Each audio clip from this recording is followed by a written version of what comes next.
Dia menciptakan maskot, kita beri nama Sikalong. Sikalong. Jadi okay. Gambarnya kelelawar. Nah, kita ambil Sikalong, akronim saja dari Kota Pekalongan biar lebih mempermudah. Ya. Jadi sebagai bukti validasi supaya nanti petugas kami yakin bahwa yang dicoklit itu memang sesuai dengan yang ada di data kami. Gitu. Jadi tidak perlu takut dan tidak perlu khawatir. Jadi tidak ada sumbangan apapun. Kota Pekalongan ini setiap proses penyusunan daftar pemilih ada masalah, kita bilang masalah juga bukan, tapi ini kejadian yang akan berulang terus.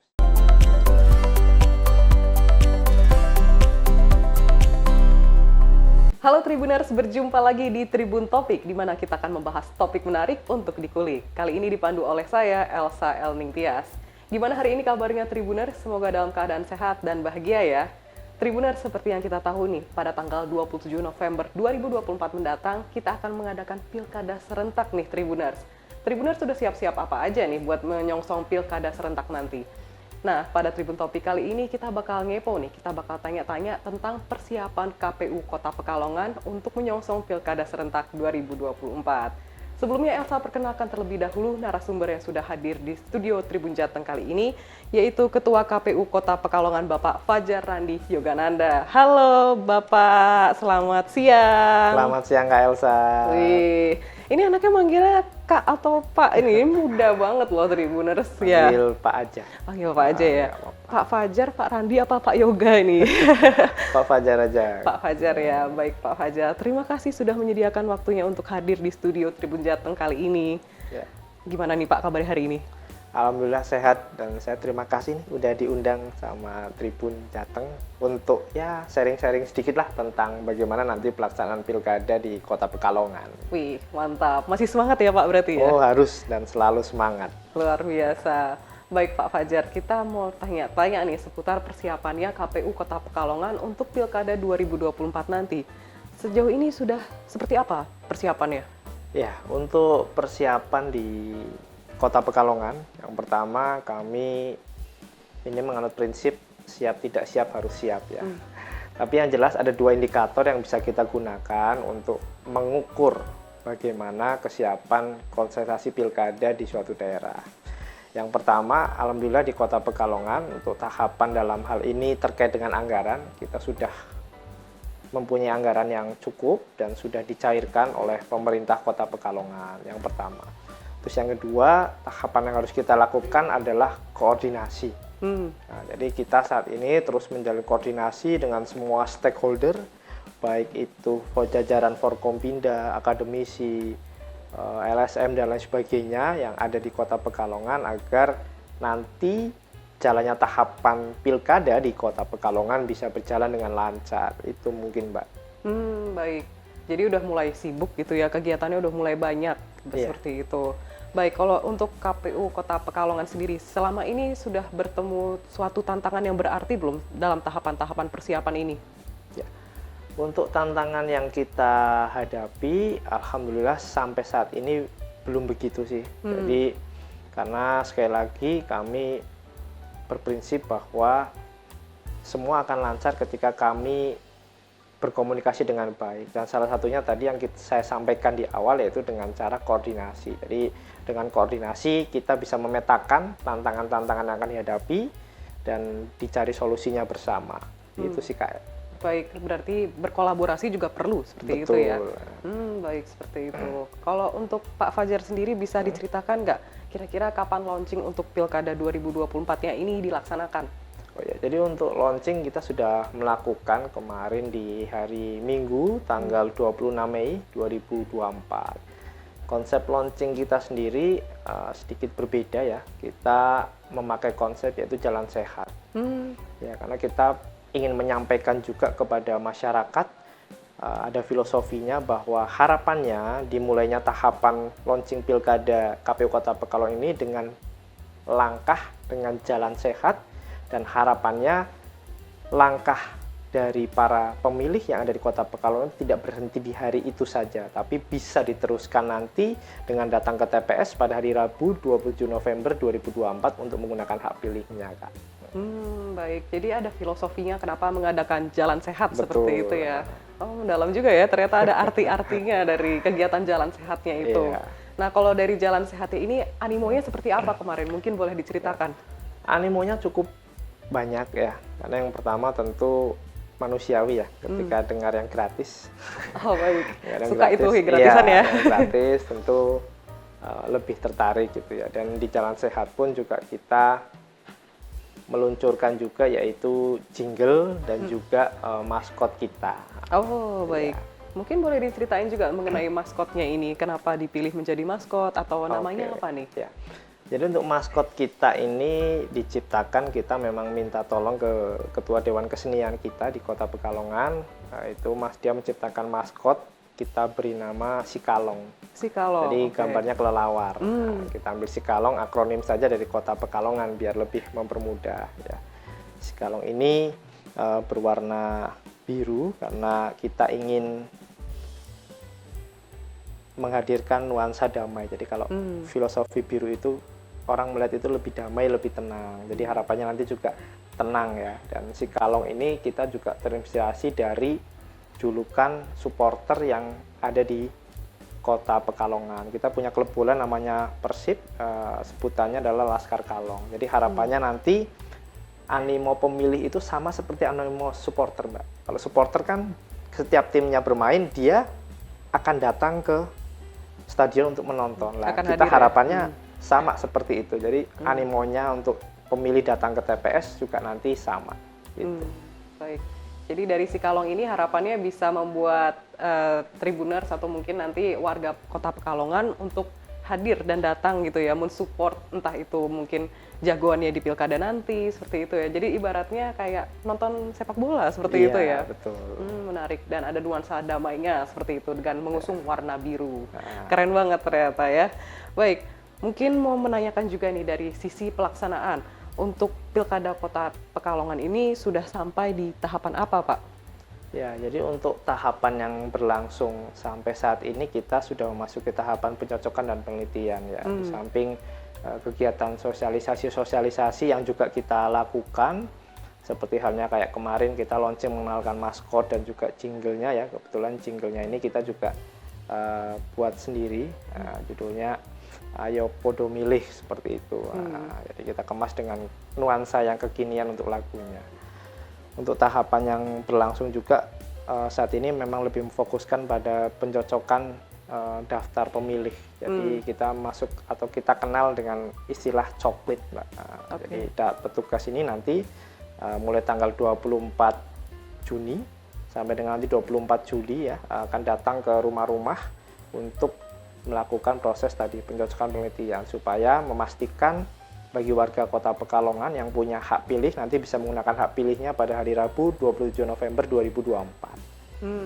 Sedang ada di tahapan coklit seperti Betul. itu. Oke, jadi Tribuners nggak perlu takut ya kalau misalnya tiba-tiba ada yang datang ke rumah untuk pencocokan nih, Iya. seperti itu, pencocokan data seperti itu ya. Mungkin bisa dikasih tips untuk Tribuners kira-kira seperti apa tahapan pencocokan dan penelitian ini seperti itu. Jadi biar Tribuners nggak kaget nih kalau misalnya disamperin ini siapa kok tiba-tiba datang ke rumah gitu. Iya, betul ya. Jadi nanti untuk masa-masa antara 24 Juni sampai dengan 24 Juli nanti akan ada petugas yang namanya petugas pemutakhiran data pemilih atau kita kenal dengan petugas PPDB ya. Ini nanti akan datang ke rumah Bapak Ibu semua.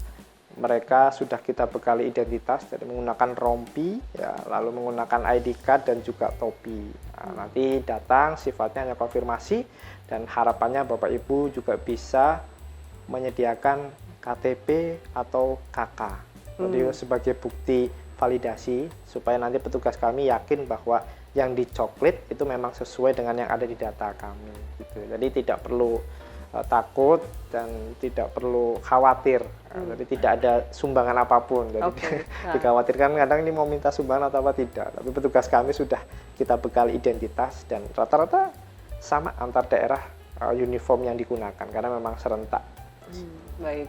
Ya, Tribuners nggak perlu panik ya berarti. Jadi ada beberapa tanda-tanda kalau ini memang betul-betul petugas KPU seperti itu ya, Iya, untuk betul, coklit.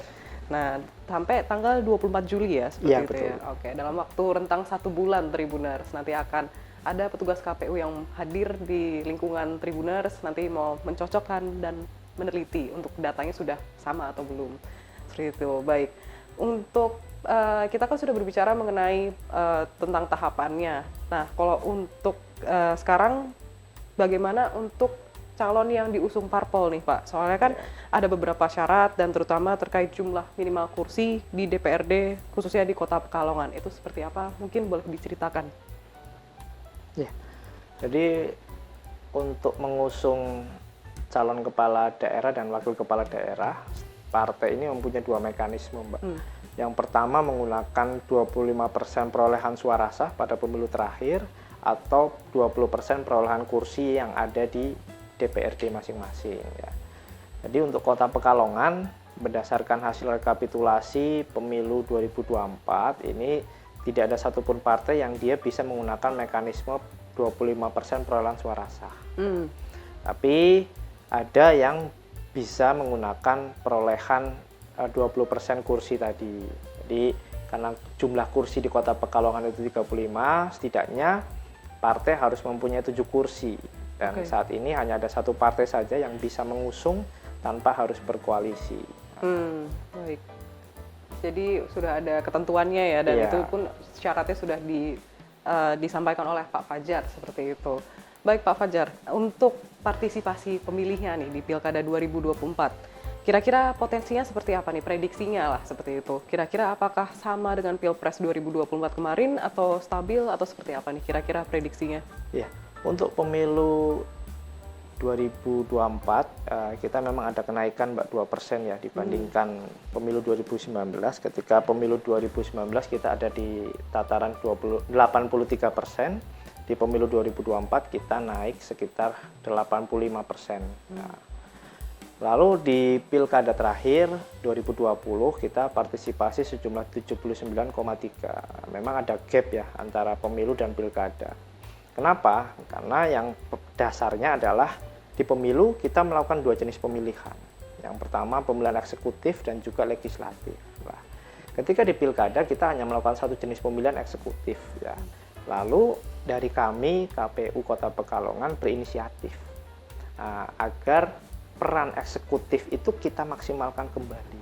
Dengan cara apa? Dengan kita membuat terobosan, ya kita menggandeng dan minta tolong Bapak Ibu yang ada di anggota dewan nanti yang sudah terpilih untuk ikut membantu mensosialisasikan itu kepada konstituennya, sehingga harapannya spirit pemilihan eksekutifnya itu dan juga spirit pemilihan legislatifnya itu bisa jalan bersama, sehingga harapannya nanti bisa membantu mendongkrak angka partisipasi. Itu sih Mbak yang coba kita lakukan untuk ya setidaknya nanti pemilihan wali kota dan wakil wali kota Pekalongan di tahun 2024 itu bisa naik partisipasinya dibanding pemilihan yang terakhir kita lakukan di tahun 2020. Baik, seperti itu ya, berarti udah ada kiat khususnya seperti itu ya untuk meningkatkan tingkat partisipasi. Betul. Khususnya untuk warga Kota Pekalongan. Oke, menarik. Lalu untuk masih berbicara seputar pemilih seperti itu ya. Kalau untuk daftar pemilih tetap di Kota Pekalongan itu bisa diceritakan seberapa antusias pemilihnya untuk DPT-nya? Untuk DPT di Kota Pekalongan di pemilu terakhir kita ada di angka 230626 ya, dengan TPS hampir sekitar 800-an. Untuk saat ini jumlah calon pemilih ya, karena kita masih di DP4, masih dalam proses coklat, itu hampir sekitar 233 ribuan. Jadi naiklah, ada kenaikan yang itu nanti akan kita verifikasi ya. Kota Pekalongan ini setiap proses penyusunan daftar pemilih ada masalah, ada kita bilang masalah juga bukan, tapi ini kejadian yang akan berulang terus. Kenapa? Karena Kota Pekalongan ini dulu jumlah kelurahannya ada kita sebut perampingan atau merger. Oh, oke. Jadi dari 47 kelurahan menjadi 27 kelurahan. Nah, idealnya ketika terjadi merger itu seorang warga itu akan mengupdate data kependudukannya. Nah, ini yang terjadi, tidak semua mengupdate. Ya kami memahami bahwa mungkin karena ada kepentingan untuk perjanjian ya dan lain satu dua hal. Sehingga terkadang RT-nya itu masih sama, RW-nya berubah. Jadi kalau di alamat lama mungkin saya di RT 1, RW 1. Tapi ketika penyesuaian, saya harusnya ada di RT 1, RW 7.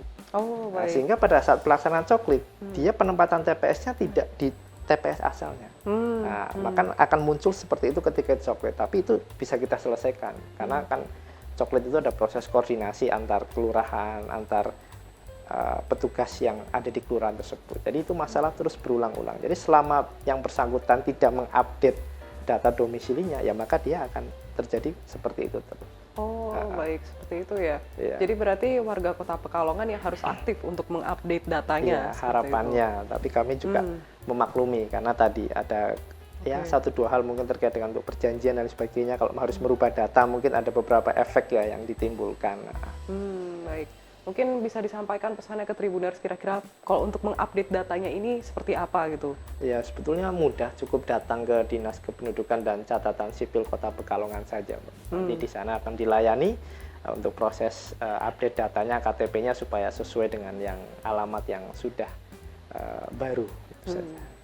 Baik, ya lumayan ya nanti biar bisa memilih juga nanti di saat pilkada seperti itu. Dan juga nanti untuk membantu KPU juga Tribuners, maksudnya ini kan banyak banget tahapannya dan rangkaiannya pun juga pasti kompleks seperti itu ya. Betul. Jadi ini salah satu langkah untuk mempermudah Tribuners untuk memanfaatkan suaranya nanti di bulan November 2024. Baik Pak Fajar, untuk upaya yang dilakukan KPU Kota Pekalongan khususnya, terutama ini kan partisipasi pemilih muda harapannya akan meningkat di bulan November nanti seperti itu. Kira-kira kalau dari KPU Kota Pekalongan sudah menyiapkan apa nih biar para insan muda ini tuh mulai tertarik untuk menggunakan hak suaranya? Ya, jadi kalau untuk pemilih Gen Z itu memang kalau di Kota Pekalongan menempati peringkat ketiga terbesar ya dari struktur data pemilih. Yang coba kita lakukan tentu pertama adalah kita melihat kesesuaian atau hobi ya. Jadi kayak kita dari jingle kita sendiri, ini kita kemas dengan nuansa kekinian. Kalau nuansa kekinian itu kan liriknya tidak terlalu panjang, ya. Musiknya kalau sekarang anak muda itu bilang ya koplo, pargoy seperti itu. Jadi kita kemas dengan seperti itu. Jadi memang kemarin kita untuk jingle akhirnya sudah kita putuskan untuk kita ciptakan sendiri, kita nyanyikan sendiri. Kita gandeng musisi yang ada di Kota Pekalongan untuk membantu aransemen musiknya, sehingga harapannya melalui lagu ini bisa didengar dan juga bisa dinikmati oleh teman-teman Gen Z, karena di lagu yang kita ciptakan Ayo Podo Milih itu spiritnya dua. Yang pertama datang ke TPS, lalu yang kedua menggunakan hak pilihnya karena visi misi bukan karena uang. Jadi itu salah satu strategi yang kita lakukan untuk menggait Gen Z atau pemilih muda, pemilih ini ya, untuk bisa nanti ikut aktif datang ke TPS. Itu sih Kak. Baik, jadi salah satu triknya adalah dengan jingle itu. Iya, betul. Ayo Podo Milih ya judulnya ya. Ada di mana nih lagu ya kalau misalnya Tribuners mau dengerin? Ya, untuk lagu bisa lihat di YouTube kami, KPU Kota Pekalongan, dan kebetulan juga kita lomba karaoke. Jadi harapannya nanti juga makin meningkatkan ya animo pemilih Gen Z untuk ikut menjadi pemilih nanti di hari Rabu 27 November 2024. Amin, amin. Semoga dengan ini jadi suatu harapan dan juga suatu usaha dari KPU Kota Pekalongan untuk meningkatkan jumlah atau partisipasi khususnya untuk pemilih muda seperti itu ya. Baik Pak Fajar, ingin menanyakan juga masalah penyelenggara. Kapan kira-kira tahapan rekrutmen panitia pemilih di tingkat bawah, kemudian dari kecamatan, kelurahan hingga seterusnya seperti itu dilangsungkan? Ya, untuk terakhir ya, karena kita sudah proses coklit, kemarin kita sudah di tanggal 24 Juni, kita sudah melantik petugas pemutakhiran data pemilih kita ya. Lalu untuk yang nanti selanjutnya mungkin mulai 17 ya, mulai yang selanjutnya yaitu ada di tahapan untuk rekrutmen KPPS. Ya, kita masih menunggu sih terkait dengan kepastiannya. Mungkin harapannya di September atau November lah, September mungkin sudah bisa kita mulai tahapan untuk rekrutmen KPPS tadi. Baik, Tribuners berarti kalau yang mau mendaftar untuk KPPS nanti juga bisa dipantau gitu ya di KPU Kota Pekalongan. Kira-kira kapan nih mulai pembukaan untuk pendaftarannya seperti itu.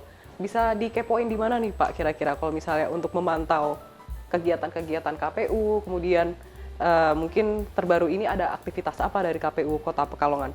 Oh ya, kalau untuk aktivitas KPU Kota Pekalongan mungkin bisa dipantau di Instagram kami ya, di sosial media kami, kita ada Twitter, Facebook, YouTube dan lain sebagainya, atau di website kami. Nah, itu sih, Kak. Oh begitu, jadi pantau aja sosmednya KPU Kota Pekalongan. Betul. Seperti itu ya, nanti pasti diupdate terus ada aktivitas, kegiatan apa, dan di tanggal-tanggal ini ada kira-kira ada pendaftaran apa gitu, nanti bisa dicek di situ semua ya.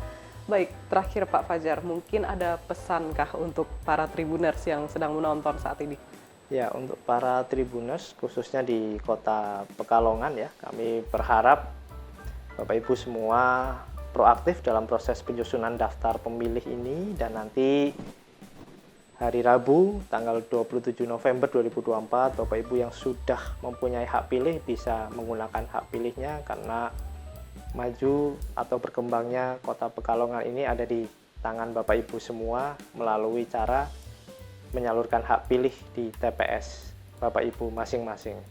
Baik, luar biasa sekali Pak Fajar. Terima kasih banyak Pak Sama-sama, Fajar Kak Elsa. sudah meluangkan waktunya untuk hadir di studio Tribun Jateng. Dan tentunya kita berharap pilkada yang dilangsungkan di Kota Pekalongan berjalan dengan lancar. Amin. Seperti itu. Sukses terus untuk KPU Kota Pekalongan dan sehat selalu untuk Pak Fajar. Sama-sama. Terima kasih.